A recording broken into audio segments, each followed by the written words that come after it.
নমস্কার বন্ধুরা, চলে আসলাম আমার নতুন ভিডিও নিয়ে।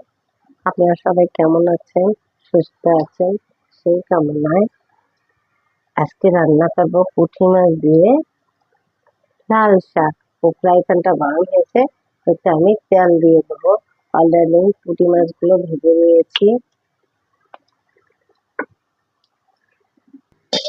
এর ভিতরে লাল শাকগুলো দিয়ে দিচ্ছি।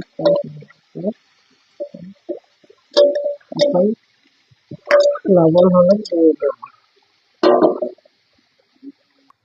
দিয়ে দিচ্ছি 1 চামচের সামান্য একটু অংশ, দেখুন বেশি না, যে যেমন খেতে পারেন সে অনুযায়ী একটু হলুদ দিয়ে দিচ্ছি আর পরিমাণ মতো লবণ দিয়ে দিচ্ছি। এর ভিতরে দিয়ে দিচ্ছি এই বন্ধুরা দেখেন ভেজে রাখা পুঁটি মাছ। এখন আমি এটা নেড়ে চেড়ে ঢেকে দেবো।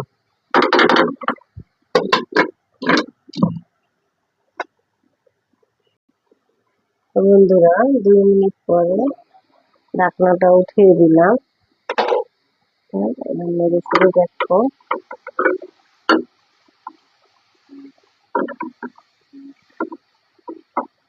আবার 2 মিনিটের জন্য ঢেকে দেব। এখানে কিন্তু কোনো পেঁয়াজ ব্যবহার করা হচ্ছে না। 2 মিনিট আবার হয়ে গেছে, দেখেন। এখন আমি নেড়ে চেড়ে নামিয়ে ফেলবো। তো বন্ধুরা আমার হয়ে গেছে, দেখেন পুঁটি মাছ দিয়ে লাল শাক। তো এরকম রান্না করে আপনারা কমেন্ট করে আমাকে জানাবেন কেমন হয়েছে।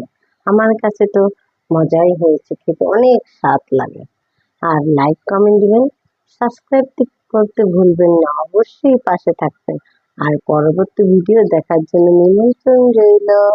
আর বন্ধুরা অনেক কিছু দেখাতে পারি না, কারণ ভিডিও যদি লং হয়ে যায় তখন অনেক কিছু কেটে যায়, শেষের অংশ থাকে না। আর আমি এখানে নতুন, আপনারা তো জানেনই। তা আপনারা সহযোগিতা করলে আমি আস্তে আস্তে সব শিখে নেব। ওকে, টাটা, বাই, পাশে থাকবেন।